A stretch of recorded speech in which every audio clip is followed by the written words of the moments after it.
হিন্দু বাঙালি জাগো, জাগো বাংলার সন্তান জাগো।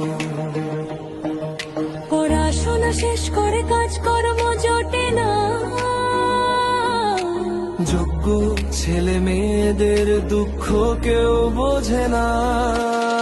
MA BA পাশ করে ঘরের ছেলে বাইরে চলে যায়, চাকরিটা নিতে হলে নেতাদের ঘুষ দিতে হয়। বেকারত্বের জ্বালায় জ্বলে এই সোনার বাংলা, চাকরির জন্য কোর্টে করতে হয় মামলা। যোগ্য প্রার্থী রাস্তায় বসে রোদ বৃষ্টিতে পড়ে, আরো যোগ্যরা চাকরি কেনে টাকার জোরে ঘরে। কলম যখন স্তব্ধ হলো, টাকার ব্যাগ যখন